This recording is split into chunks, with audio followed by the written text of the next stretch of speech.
Maio. Vamos lá, então? Vou dar o ok aqui. Tá. Eu vou ficar um pouquinho sem o vídeo, daqui a pouco eu entro com o vídeo, pode ser? Pode ser. Não, à vontade. Tá bom.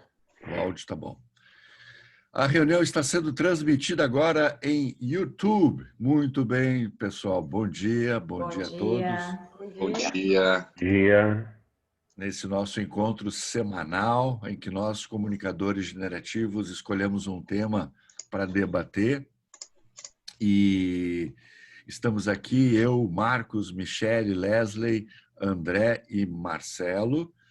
E nesse nosso debate, a gente definiu a pauta de última hora, sugerida pela Michele, que foi muito legal. E a pauta que a gente vai falar, né, o assunto que a gente vai falar, é de relações abusivas dentro do trabalho, né, dentro do ambiente corporativo. E quando a gente fala de relações abusivas, a gente normalmente pensa num chefe, num patrão, né, carrasco, duro, e num funcionário, num empregado que se torna vítima. Isso existe, claro que existe, a gente sabe que esses modelos existem, mas eu acho que existem vários aspectos, né, que envolvem essa relação. Então, eu vou jogar o tema. E aí, o que vocês acham? Michele, quer começar abordando? Vamos lá. Trouxe o tema polêmico, vamos iniciar então. E eu trouxe esse tema, Marcos e pessoal, trouxe esse tema hoje porque eu já estive dos dois lados, assim como eu comentei contigo, né, Marcos? Já fui gestora, né? Como você, eu tive agência de propaganda por 10 anos, então tive funcionários também. E tive que atuar com esse papel de gestora. E também já fui empregada. Hoje eu sou autônoma, né? Sou dona do meu narizinho aí. Mas eu já estive dos dois lados e sei como é que funciona. Sei que ambos têm compromissos, ambos precisam ter papéis diferentes, né? E que o gestor, ele tem uma empresa inteira nas costas dele. Ele tem uma grande responsabilidade, né? E aí, às vezes, precisa atuar como um empregado não gosta. Mas o que eu trago aqui é que eu trabalho com o segmento da estética, né? E muitas profissionais da estética me relatam, às vezes, que estão trabalhando, mas que elas não se sentem motivadas, porque o gestor não motiva, porque a gerente não motiva. E eu comento com elas que a motivação é algo que tem que vir de dentro, né? A gente não pode esperar o bom humor do patrão para estar bem, ou do chefe, ou do gestor, ou da equipe. A gente tem que estar bem de acordo com a nossa missão. A nossa missão tem que nos impulsionar, né? Nosso compromisso com a nossa missão. E aí elas me dizem, eu tô há 10 anos, tô há 8 anos, eu conheço profissionais assim, tô há 10, 8 anos no mesmo trabalho, no mesmo emprego, porque eu tenho medo de sair, mas eu odeio trabalhar lá. E aí elas adoecem, aí vem a ansiedade, e aí elas precisam fazer tratamento psicológico por conta de uma relação abusiva que elas mesmas alimentam, entre aspas. Porque não deixa de ser uma escolha, né? A minha pergunta é o que te impede? E eu já estive nesse papel de alguém me perguntar o que te impede de sair daí se tá tão ruim? E a gente desvia dessa pergunta, a gente tem medo de nos fazer essa pergunta, porque o que impede é assumir a autorresponsabilidade por uma série de coisas que eu vou ter que fazer a partir dali. Uma delas é sair do meu conformismo, do meu mimimi, né, da minha vitimização e remangar as mangas e tomar uma atitude para mudar aquilo, para buscar outras alternativas.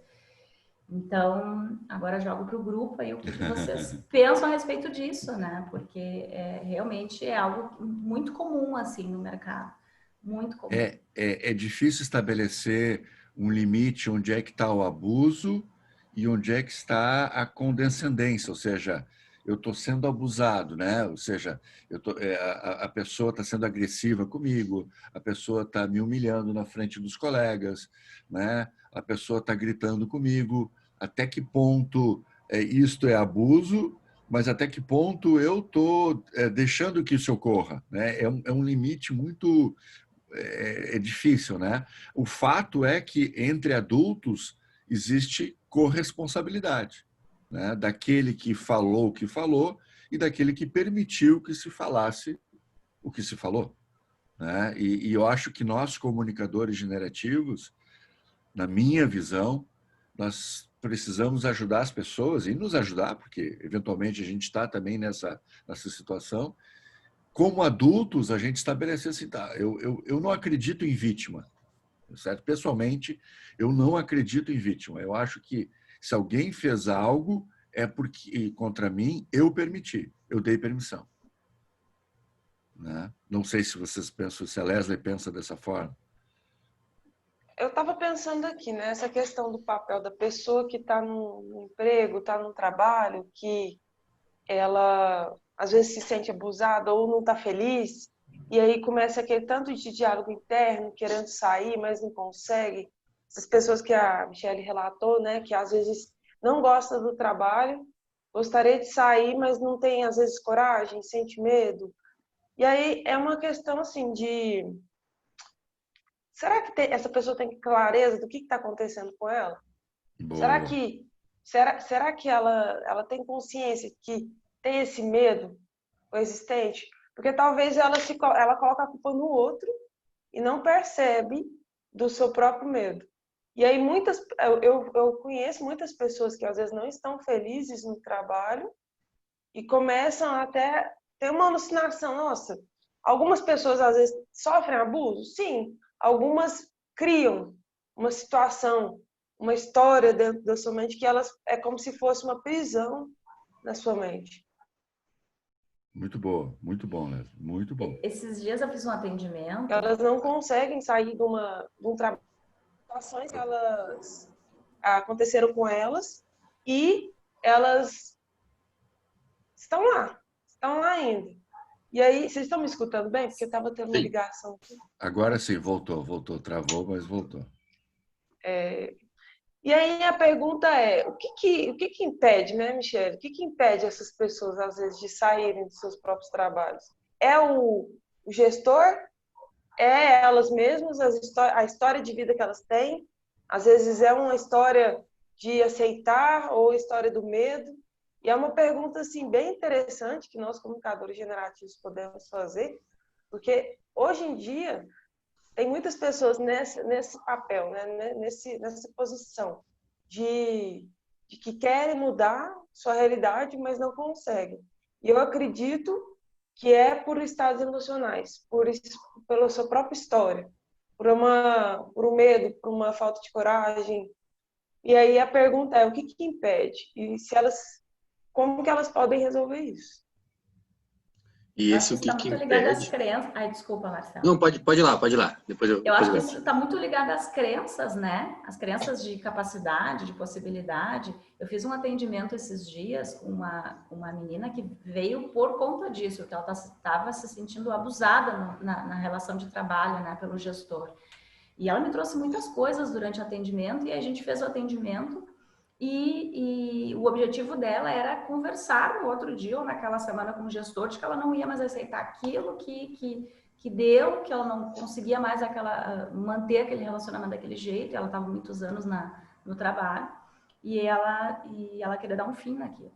E aí depois do atendimento, ok, ficou estabelecido, né, que essa seria a atitude. E no decorrer daquela semana conversando com ela, eu perguntei, e aí, como é que ficou? Né, conversou com o gestor, ela disse, não, me dei conta que era algo que eu estava criando internamente, essa questão do abuso. Então, eu preferi não conversar com ele e me perceber mais. Eu acho que eu que estava criando tudo isso. Então, é isso. Acho que é questão mesmo de crenças, né, em relação e histórias que se cria aqui, né, Marcos? As historinhas que a gente conta pra gente aí a respeito das coisas que estão acontecendo aqui fora, mas que estão relacionadas com o nosso histórico, né? E Marcelo, essa questão... Tranquilo. Isso que você falou, Michelle, faz todo sentido, porque tem uma questão antes ainda, né? Será que é abuso? Será que não é abuso? Primeiro a gente teria que definir o que é um abuso, né? Isso não está claro para ninguém. Né? Cada um de nós vai ter a sua visão, a sua interpretação de onde começa o abuso, né? E no caso, a pessoa que está sendo abusada da mesma forma. E aí, claro, por exemplo, se eu for colocar o meu mapa, né?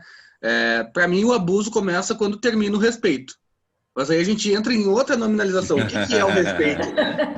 Para cada um. É que o respeito, ele começa, o desrespeito começa quando termina a consideração, né? Isso. A empatia. A empatia, exato.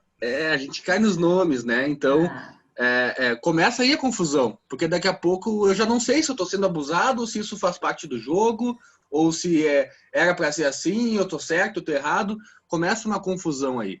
E eu acho que a melhor forma de lidar com isso é as pessoas colocando os seus próprios limites, né? Então, olha só, aqui eu estou disposto de ir daqui até aqui. Passou desse ponto, não quero, né? Só que o outro não tem como saber disso, se eu não me posicionar. Exato. Então, eu acho que começa aí, sabe?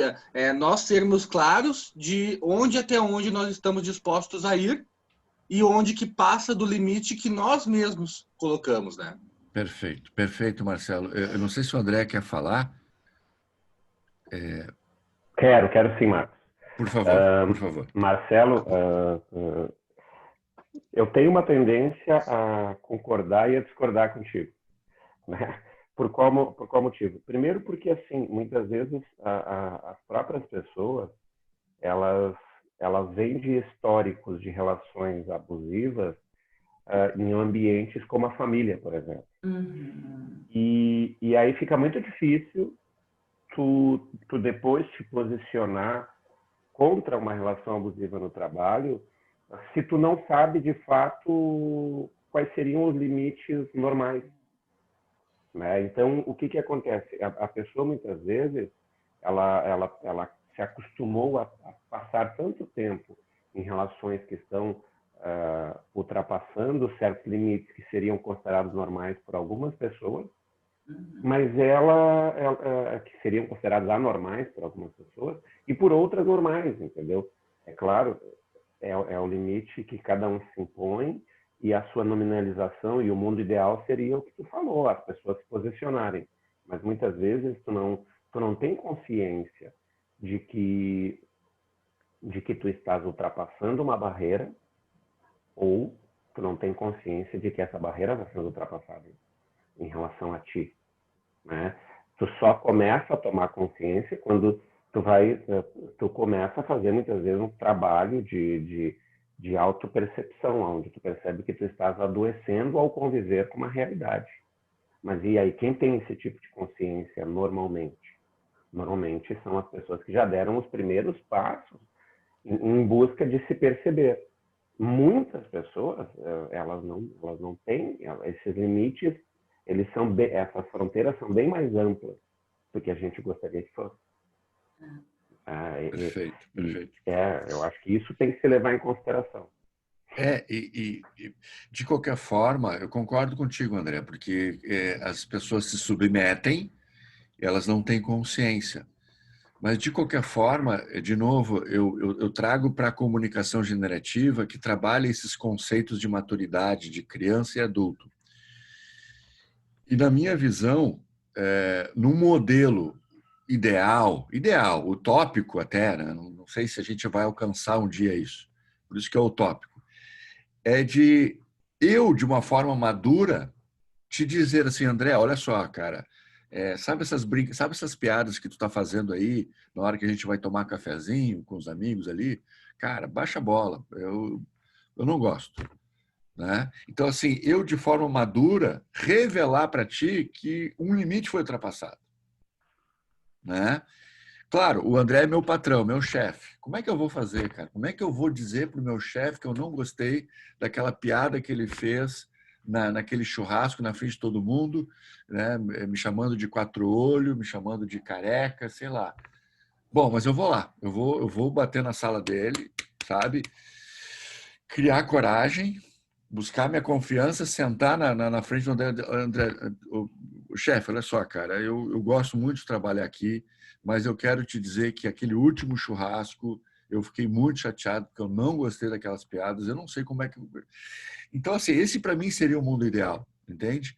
Onde eu, de forma madura, pudesse falar para o meu chefe daquilo que eu gostei e daquilo que eu não gostei. E ele recebesse de forma madura, né, mano? Isso, exato. Esse é o mundo ideal. Esse é o ponto. Esse é o ponto. Esse é o mundo ideal. E eu gostei quando a Michele propôs esse assunto, porque está bem candente, né? Vocês devem ter acompanhado nas redes sociais o depoimento da Glória Maria, que é uma mulher que eu respeito muito por vários motivos, né? Uma mulher que venceu, que se tornou ícone da televisão, mulher negra. Eu fico imaginando assim, né, a quantidade de vezes que ela deve ter passado por situações preconceituosas por ser mulher, né, no mundo de homens, né, principalmente da televisão.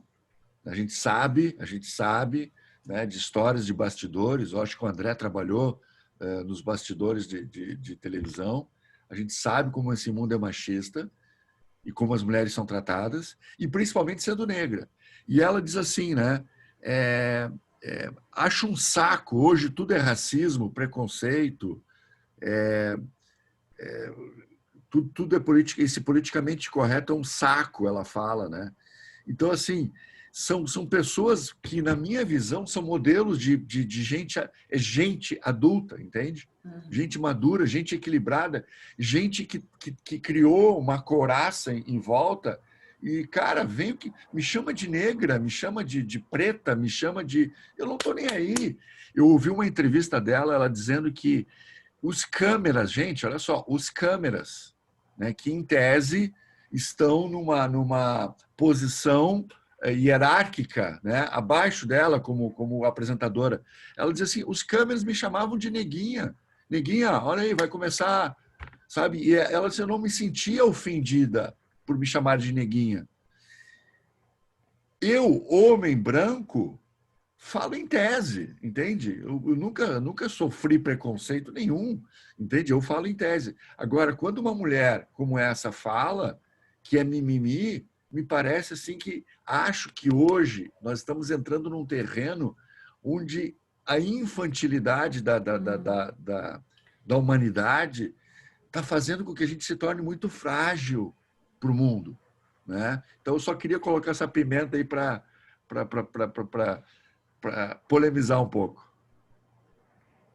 Eu acredito que a forma como a gente se vê, se a gente se vê às vezes frágil, debilitado ou vítima, não de forma consciente talvez, se posiciona de uma forma inconsciente, eu acho que fica muito mais amplo, né? Qualquer coisa que as pessoas falam pode ser afetada, a gente pode se afetar.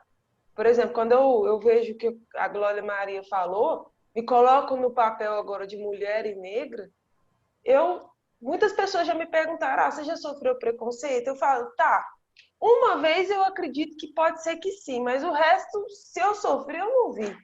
Porque eu sempre me coloquei, desde pequena, no papel de, gente, eu sou ser humano e bora lá.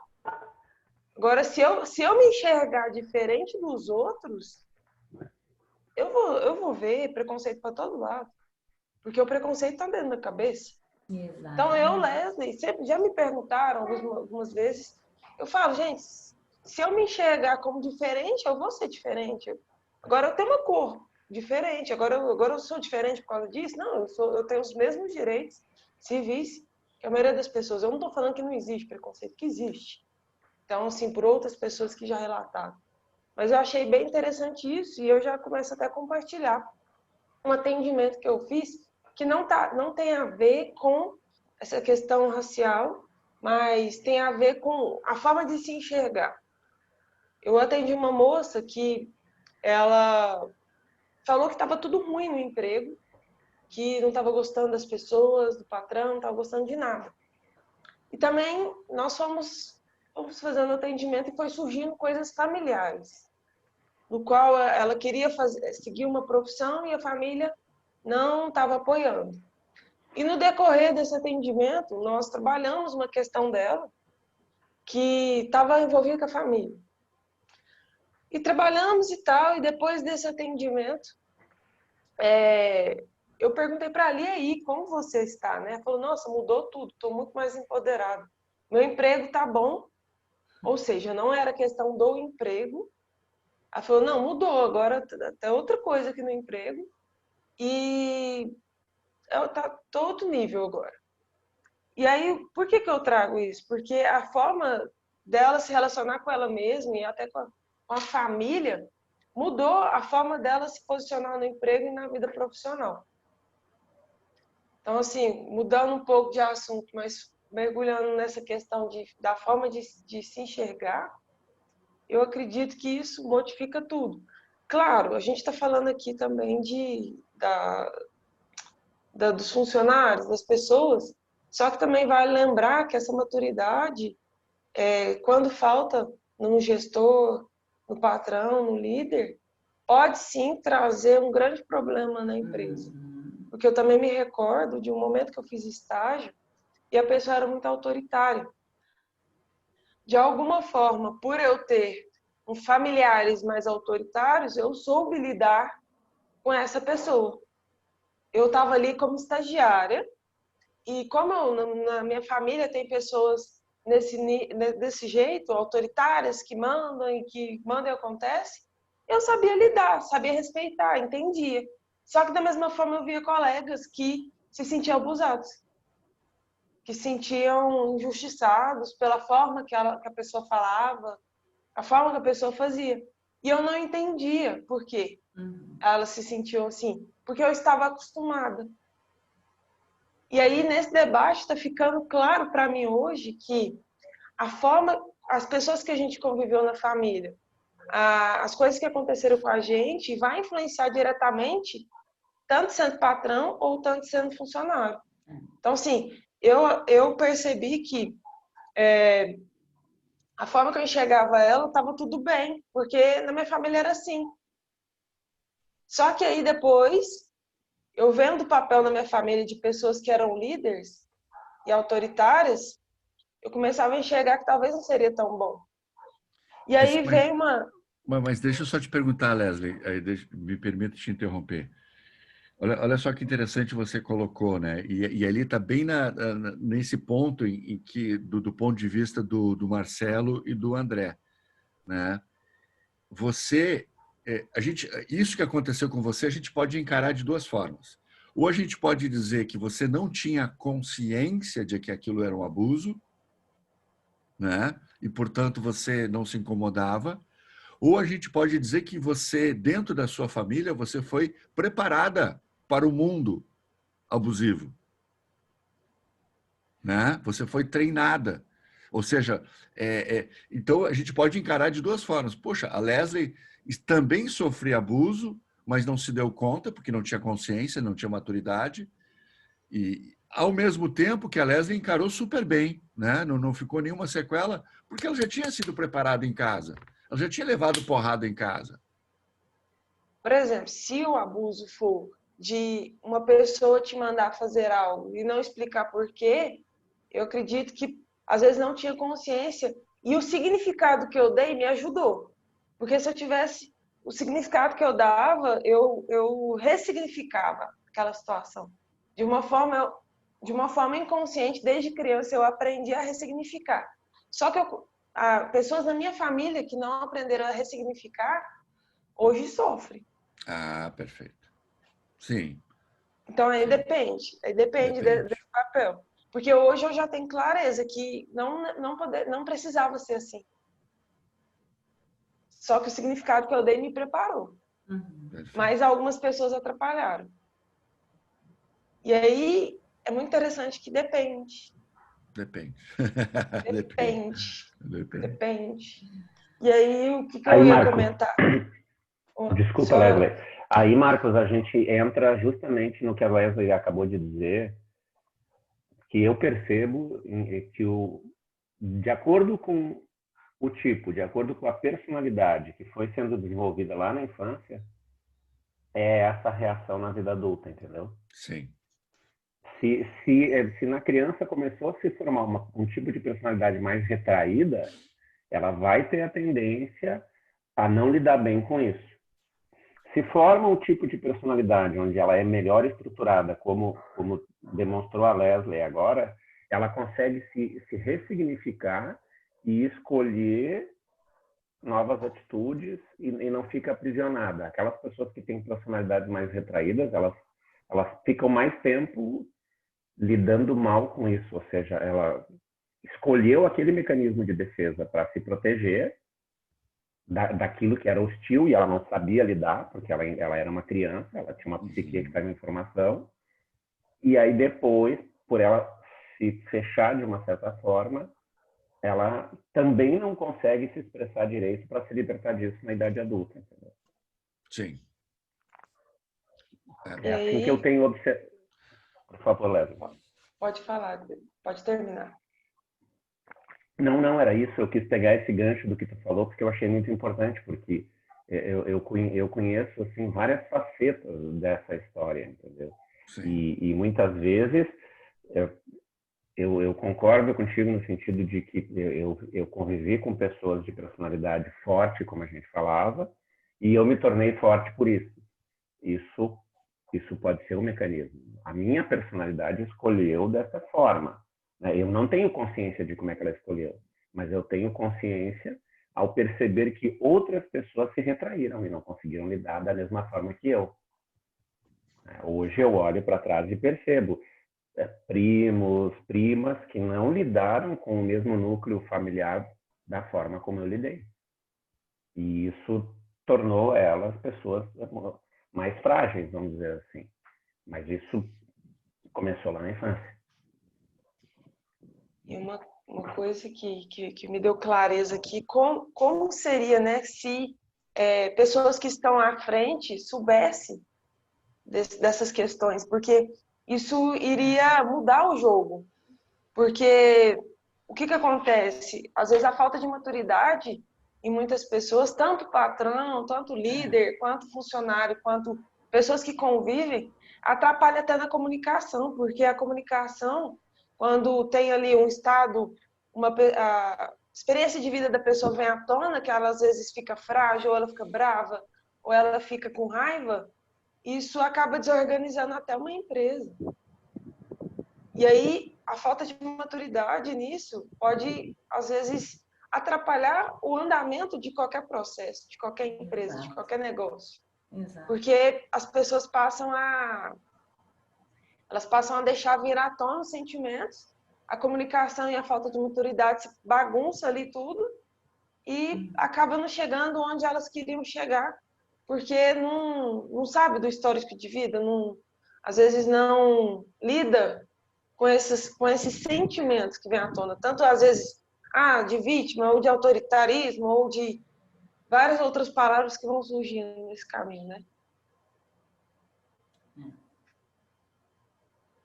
Bom, de qualquer forma, eu vejo que é legal a forma como a gente está debatendo, né? Porque, primeiro, como é um assunto muito complexo, né? E ele é muito individual, porque aquela pessoa que está sofrendo por estar se sentindo abusada, né? Moralmente, verbalmente, não tem como julgar essa pessoa, né? Não tem, porque ela está sofrendo, né? Ela tá tendo dificuldade para lidar, né? E a gente tem que respeitar essa dificuldade, esses limites.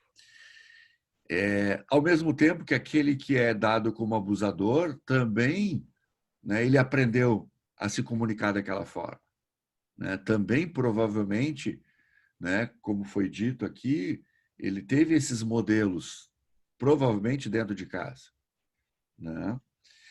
Agora, se do ponto de vista do fortalecimento da pessoa, se a pessoa gerar confiança, primeiro, se ela estiver se sentindo confiante para lutar pelo seu amor próprio, pelo seu respeito, ou ela vai se posicionar e vai estabelecer limites, fronteiras, ou se essas fronteiras continuarem sendo ultrapassadas, e aí se caracteriza, na minha opinião, o abusador, né? Porque eu te pedi para parar e você continuou, você é abusador, você é abusadora.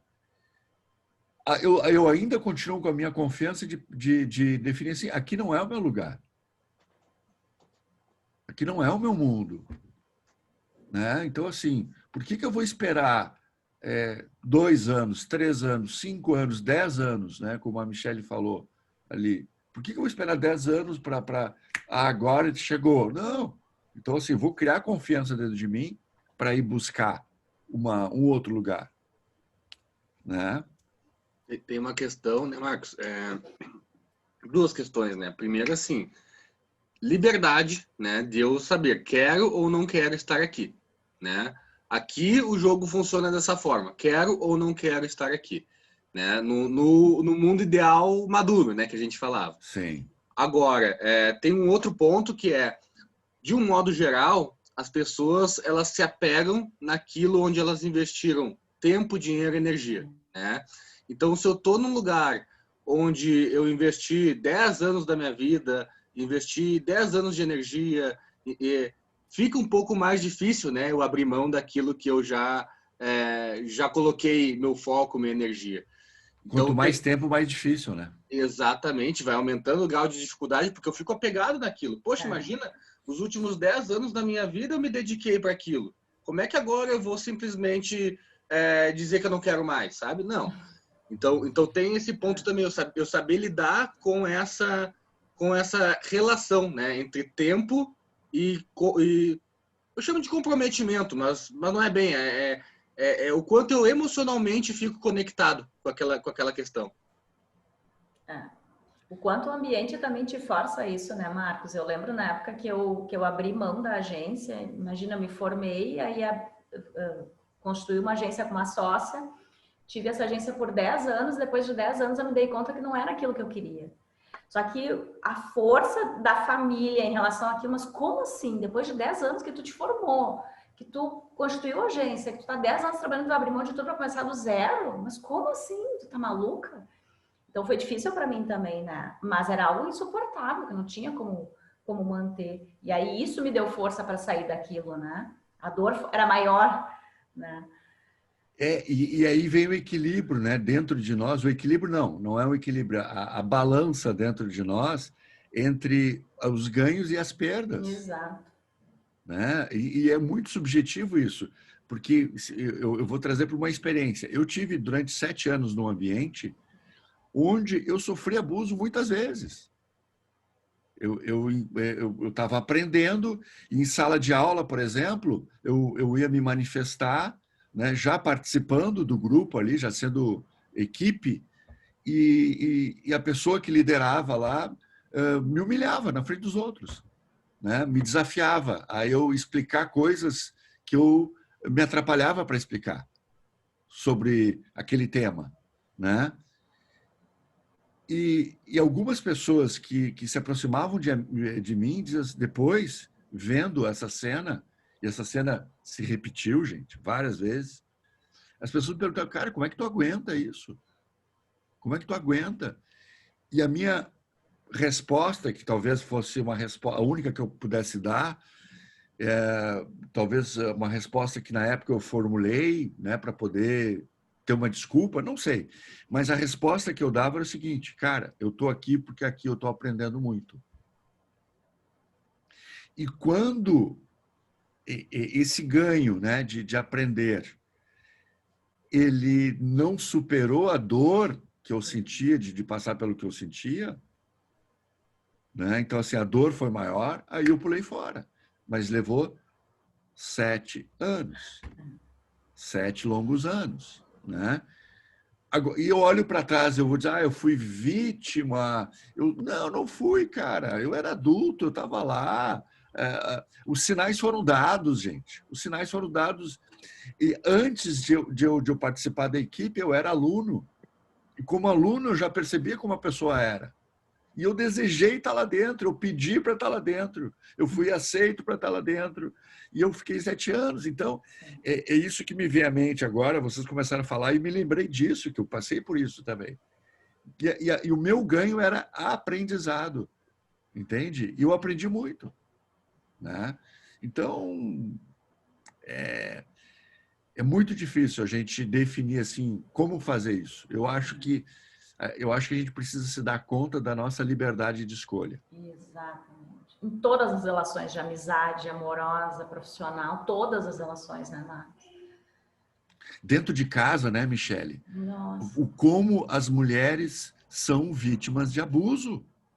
Dentro de casa, nessa pandemia, a quantidade de mulheres que eu atendi, né, com dúvida de se separa, se não separa, como é que lida.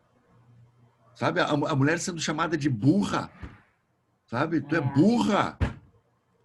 Tu não consegue ser mãe direito. Entende? E a mulher ali, o que eu faço? O que tu quer fazer? Não, eu não estou ali para dar sugestões. Exatamente. Momento reflexão. Fala, André.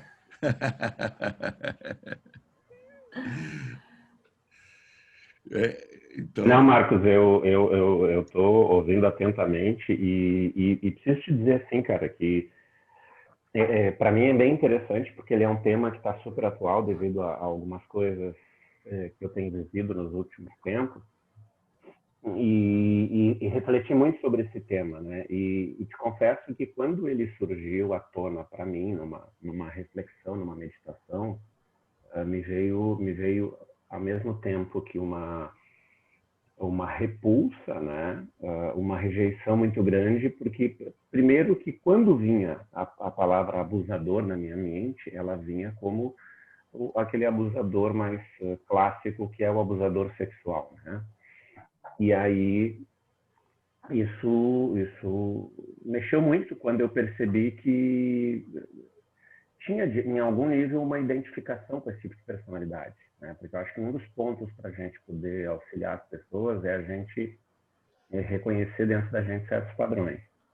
E aí isso me revoltou muito, até o momento em que eu entendi que não, que o abuso tem esse abuso de poder e ele é muito mais frequente, né? E aí eu fui percebendo também justamente essa questão de que eu tive um ambiente familiar que foi hostil e ao mesmo tempo amoroso, né? Então, para mim, aquilo funcionou como me tornar forte. Aí eu comecei a trabalhar em indústria com 15 anos e indústria metalúrgica, que era um ambiente bastante hostil. E eu trabalhei com pessoas que hoje a gente poderia enquadrar como abusadores, né? Inclusive colegas, não eram nem só questão de chefia. E isso, para mim, sempre foi um elemento de me posicionar. Só que aí depois, quando eu, né, comecei a assumir posições de liderança, eu te confesso que eu sempre procurei fugir do modelo onde eu fui inicialmente treinado, vamos dizer assim.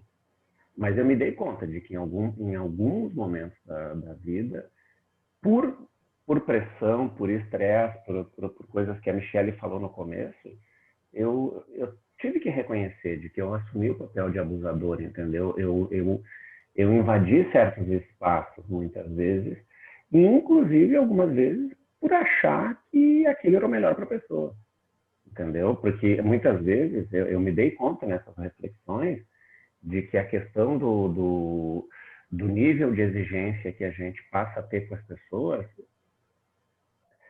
é medido pela nossa régua interna. Ou seja, Marcos, muitas vezes a gente, quando aguenta a pressão mais do que outras pessoas, como eu ouvi uma vez numa entrevista, que eu era uma pessoa muito resiliente, e eu ouvi isso numa época em que esse termo não era um termo da psicologia, ele era um termo da mecânica, né? Que é a capacidade que o metal tem de sofrer pressão e, após cessar a pressão, voltar ao seu estado normal, né? Porque é daí que vem a palavra resiliência. E eu ouvi isso numa entrevista e eu realmente, eu concordei. Eu sou um tipo de pessoa resiliente. Então, eu muitas vezes me coloquei em situações onde eu suportei níveis de pressão maiores do que a maioria das pessoas. E por eu suportar, muitas vezes eu também exigi que as pessoas suportassem um pouco mais de pressão. E aí chega uma hora que tu te dá conta, né? E principalmente atualmente, eu percebi que sim, teve alguns momentos. E que este é o detalhe, não havia o jogo, não havia a intenção clara de abusar. Na minha mente, quando eu exigia mais das pessoas, é porque aquilo era melhor para o ambiente, ou seja, para a empresa que nós estávamos, era o melhor para elas, inclusive, porque eu enxergava assim. E eu me colocava, às vezes, num papel onde eu acreditava saber mais do que ia ser importante para a pessoa, ou do que faria ela crescer e se desenvolver, mais do que ela própria, muitas vezes. Né? E isso que a gente está falando de relações de trabalho, onde a gente está lidando com adultos. Né? E hoje, olhando para trás, Marcos, e percebendo, eu te confesso que não... que é uma linha muito, muito tênue, sabe? Porque eu também lidava bem quando alguém batia na minha porta e dizia, bah, cara, olha só, cara, não gostei do que tu falou ontem. Eu lidava bem. Né? E eu procurava, e inclusive algumas pessoas diziam, bah, não dá para conversar com o André, porque depois a gente sai se sentindo culpado. A gente vai para culpar ele e sai... Porque eu tinha uma eloquência, uma capacidade disso, a gente está falando tudo antes do mundo da PNL entrar na minha vida de vez.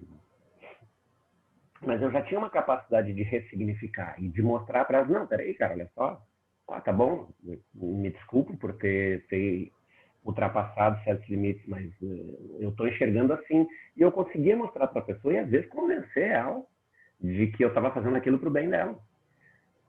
E independente disso, entendeu? Independente das minhas intenções, hoje eu enxergo que sim, eu ultrapassei alguns limites. Eu ultrapassei alguns limites e que hoje, para mim, fica muito mais fácil. Mas na época eu não tinha a menor consciência de que eu estava causando dor emocional na pessoa, porque a minha intenção não era essa. A minha intenção era ajudar, era atingir uma meta, era fazer a equipe crescer, fazer a empresa crescer, ou seja, todas aquelas justificativas e, ao mesmo tempo, dizer assim, cara, né, eu lembro que eu falava uma frase que eu ouvi em casa, que é bom cabrito não berra, trabalha, baixa a cabeça e trabalha, sabe? É o que eu falava. Né? Ou então, do tipo, não aguenta pressão, cara, pede para sair. Não aguenta pressão. Ou seja, são elementos que a gente usa muitas vezes e que a gente foi aprendendo em outros lugares. E traz isso para a vida cotidiana. O que eu percebo muitas vezes, e eu tenho feito muito isso, quando as pessoas trazem a questão de estarem se sentindo abusadas, eu levo sempre para aquilo que tu disseste, né? Porque eu fiz isso a vida inteira comigo. Ou seja, até onde tu estás permitindo. Né? Porque esse é o nível. Ok, mas eu não tinha muita consciência. Tudo bem, eu não tinha consciência. Agora, também levo a pessoa a refletir, porque se ela colocar o poder todo na mão do outro e ela não se sentir empoderada sobre ela própria, é difícil dela sair dessa armadilha emocional. Entendeu? Então ela tem que estar consciente, tá? Ok, não. A pessoa fez, e eu não sei se ela fez com a intenção de me prejudicar, porque às vezes não fez, e isso não importa, a intenção dela é dela. Agora, tu te dá conta do o quanto tu permitiu, ou seja, tu permitiu. Se tu permitiu, tu podes colocar um ponto final nisso. Agora, tu tem que entender que se tu for abrupta, se tu for brusca, né, nesse ponto final, tu pode gerar do outro lado uma reação de igual proporção, porque a pessoa ela não está enxergando isso. Agora, se tu te dá consciência e tu diz, não, isso tem que acabar, percebe qual vai ser o melhor caminho. Às vezes o melhor caminho, cara, é virar as costas e ir embora. O melhor caminho é tu deixar para trás. Às vezes o caminho, dependendo do nível de relação, é tu chegar e dizer para a pessoa, olha só, não quero que tu te explique, não quero que tu justifique, eu sei da minha responsabilidade, mas eu quero te dizer que isso está me fazendo mal. E muitas vezes a gente se surpreende, porque o outro lado é pego de surpresa. Assim, e como eu te disse, eu já me senti dos dois lados da mesa. E teve vezes que eu me senti surpreso quando a pessoa disse que estava... que eu estava... É que não eram esses os termos que a gente usava, né?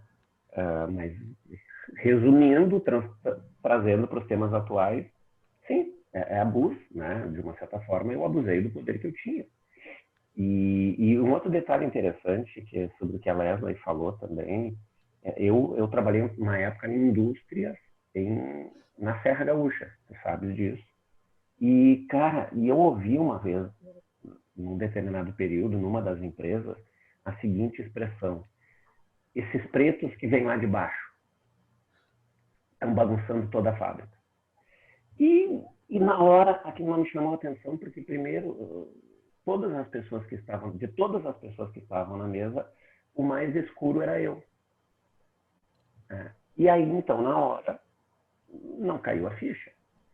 Aí até que numa outra reunião, essa mesma pessoa, esse mesmo senhor, usou a mesma expressão: porque esses preços que estão vindo lá de baixo estão só bagunçando tudo. E aí na hora eu vi que uma das mulheres juntas na sala, que tinha casualmente saído de Porto Alegre para trabalhar, né, lá nesse lugar na Serra, ela começou a chorar assim, escorreu uma lágrima. E aí na hora o meu radar acendeu. E aí eu disse: deixa eu te fazer uma pergunta, cara, esses pretos que tem lá de baixo, primeiro, porque nós não temos nenhuma pessoa de pele negra aqui na sala. Mas deixa eu só entender, esses pretos que tem lá de baixo, tu tá te referindo a quem exatamente? Aí ele virou e disse: quem serviu o chapéu? Né? Daí eu brinquei com ele e disse assim: se tu considera preto porque eu tenho um sobrenome português, né, deixa eu te dizer, sim, tem sangue negro sim na minha família, tem. E deve ter até sangue italiano. Né? Agora, isso não faz de ti melhor do que nós. Aliás, cara, tu come nessa terra e bebe assim como eu. E usei, assim, e fui tão agressivo quanto ele, resumidamente, né? Na defesa. E essa pessoa acabou, logo em seguida, sendo demitida da empresa por esses comportamentos racistas dele, preconceituosos. E, cara, eu preciso te dizer que depois disso, eu procurei esse cara, conversei várias vezes com ele e procurei mostrar para ele o quanto ele estava sendo infantil, apesar de ser um homem de 50 e poucos anos, né? E procurei ajudá-lo, porque eu tinha claro para mim que ele não tinha consciência, que ele também era fruto de um ambiente abusivo que ele viveu, sabe? E ele acreditava que aquilo era verdade. Então, eu percebo assim, tem oportunidades, Marcos, da gente atender com o Cogen hoje os dois lados da moeda. Sim. E eu te confesso assim que eu já atendi pessoas do outro lado, entendeu? Eu já atendi pessoas dos dois lados e eu consigo ter empatia pelos dois lados. Deixa eu aproveitar então que a gente está na reta final e cada um colocar aí, quem sabe, de acordo com a sua experiência, algumas dicas para as pessoas lidarem, então. Como é que nós, comunicadores generativos, com a experiência que a gente tem, seja como líderes, né, como o André descreveu, seja como funcionários, seja como pessoas que hoje ajudam pessoas, que dicas a gente pode deixar para as pessoas aqui? Como lidar, como, enfim, né, passar melhor por essas situações? Eu diria que, em primeiro lugar, é assumir a autorresponsabilidade pela sua mudança, né? Que não somos vítimas, temos escolhas. Em todas as áreas da nossa vida, nós temos escolhas. Os resultados que a gente está tendo naquele momento foi por uma escolha nossa, resultado de uma escolha nossa, né? Então, nós temos muitas possibilidades de escolhas. Então, assumir a responsabilidade pela mudança e se perguntar o que está me impedindo de ter o que eu quero? O que está me impedindo de ser a pessoa feliz que eu gostaria de ser no meu trabalho? Porque hoje eu não me permito ser infeliz no meu trabalho. Mesmo sendo autônoma, eu continuo tendo relações, né, de gestor, né, não de gestor empregado, mas de gestor e autônoma. E é a mesma relação que a gente está falando aqui. Então, eu continuo me impondo, mas não abro mão nunca de ser feliz no meu trabalho. Essa é a minha régua. Se eu estou sendo infeliz, é sinal de que tem alguma coisa errada e eu preciso mudar. Perfeito.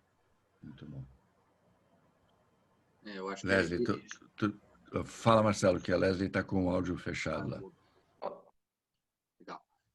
A dica que eu dou é estabelecer os limites. Estabelecer quais são os limites, porque os limites de cada pessoa são diferentes, né? E se a gente não souber o limite do outro e o nosso próprio limite, a gente vai acabar, mesmo sem querer, podendo ultrapassar, né? Então, estabelecer bem esses limites. E se você está no papel de quem eventualmente pode estar abusando de alguém, também se dá conta, né? Também esteja presente, esteja atento na forma como você se impõe, na forma como você se expressa, né? Porque a gente não sabe qual é a régua do outro também, né? Então, quando a gente deixa claro quais são essas réguas e até onde a gente pode ir, a gente consegue ter uma relação mais madura, mais respeitosa.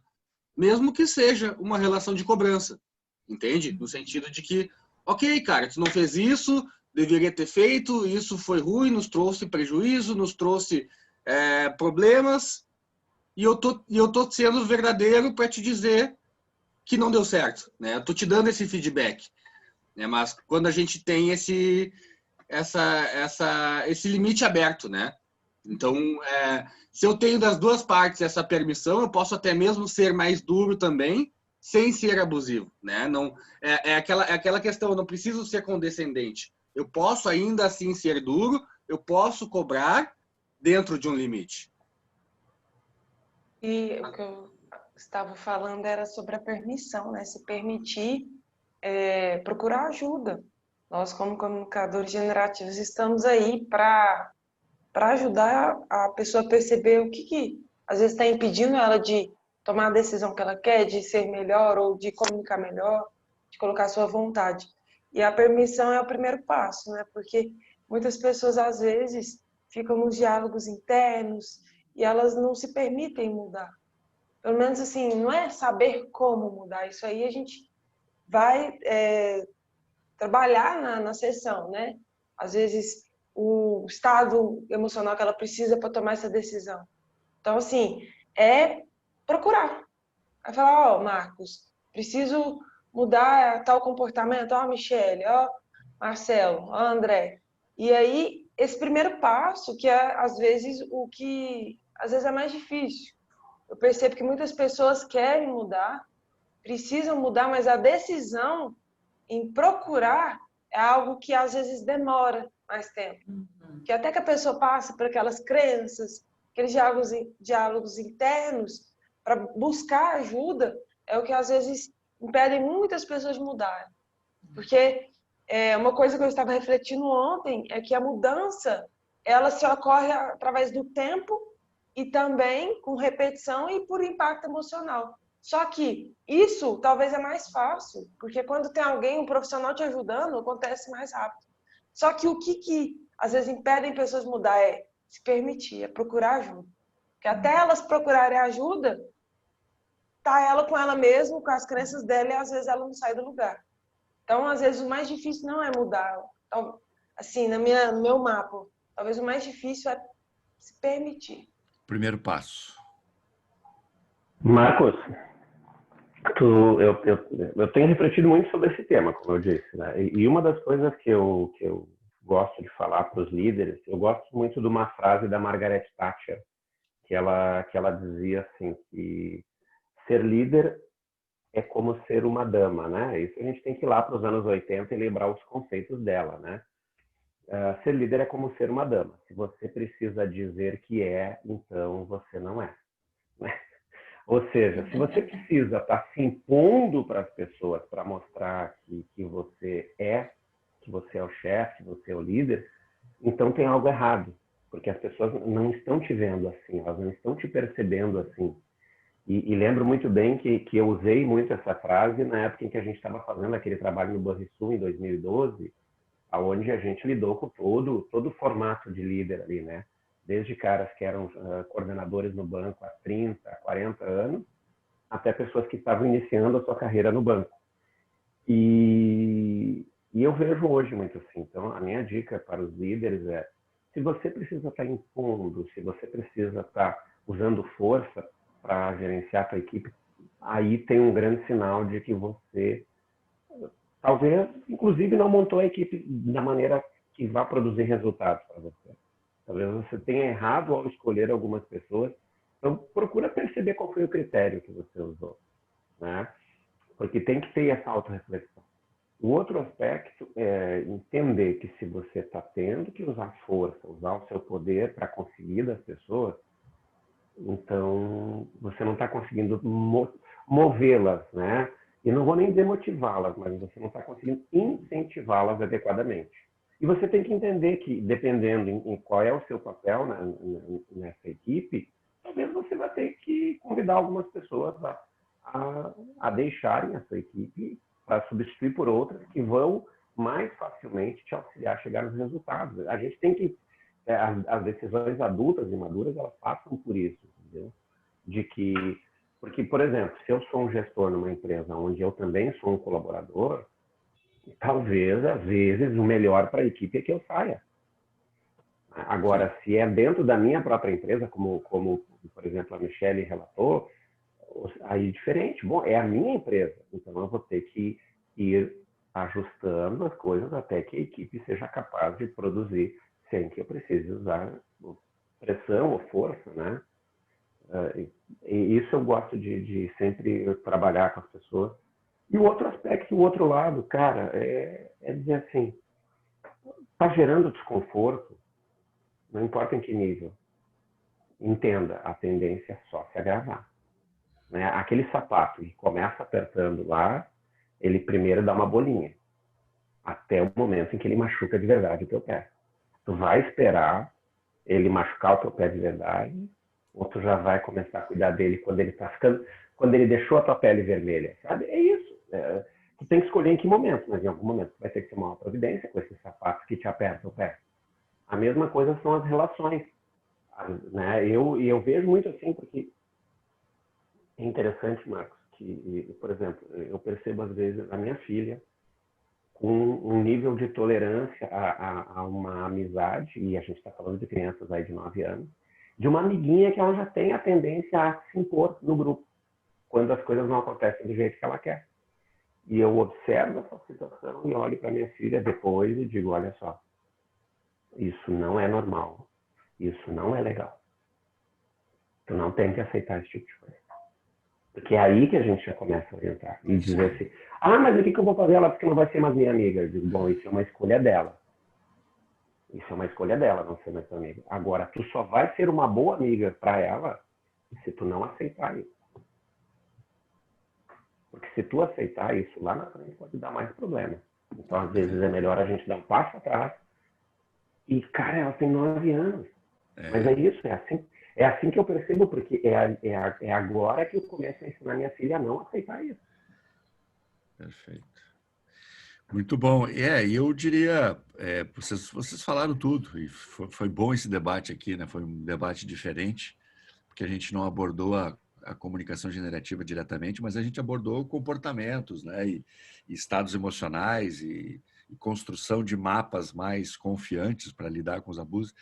Eu lembrei, né? Esse debate me fez lembrar de uma experiência que eu não tinha me dado conta que em algum momento eu tinha passado por situações de abuso, assim, caracterizando. E aí eu me perguntei depois, mas ficou alguma sequela? É difícil de dizer, né? Porque as sequelas elas são inconscientes. Mas eu diria assim que talvez possa ajudar as pessoas a perdoar, sabe? Eu acho que a palavra é perdoar. Eu acho que a comunicação generativa nos ajuda nisso. Porque numa fase adulta, quando a gente sofre abuso, muitas vezes aquele sofrimento na fase adulta só está lembrando algum abuso que a gente sofreu na infância. Uhum. Né? Então, nesse sentido, quando eu penso pelos abusos pelos quais eu passei nesses 7 anos, eu tenho muito mais gratidão pelo que eu aprendi do que raiva, do que, nossa, era um monstro. Não, eu não vejo. Eu acho que foi um grande mestre, é um grande mestre, que é um ser humano, né? E como ser humano também deve ter sofrido o que sofreu na sua vida, e teve a sua trajetória, e eu sou grato por ter tido essa oportunidade. Porque eu sei que muito do que eu sou também foi em função pelo qual eu passei. E quando eu me sinto assim, verdadeiramente, eu falo para vocês aqui, perdoando isso, é liberdade. Porque, para mim, o pior que pode ocorrer é você sair da situação abusiva, seja um casamento, seja dentro de uma corporação, e continuar levando para outras situações aquela raiva, aquela lembrança, né? Aquela coisa, porque o fulano, a fulana fazia daquele jeito. Eu acho que a gente não merece carregar esse lixo. Né? Eu acho que a gente tem que ressignificar o passado, perdoar e dizer assim, cara, valeu, obrigado, aprendi. Né? Exatamente. E aí a gente se liberta e esvazia um pouco a bagagem fica um pouco mais leve. Muito bom. É isso aí. Muito legal, gente. Legal esse debate, né? Gostei desse tema de última hora que surgiu. Obrigado, Michele, pela ideia. Obrigado a todos. E é isso, então. Terça-feira que vem a gente volta, vocês prometem? Isso, estaremos Sim, aqui. sim. Terça-feira Estaremos que vem. aqui. Legal, valeu, gente. Até mais. Até mais. Tchau, tchau. Até mais.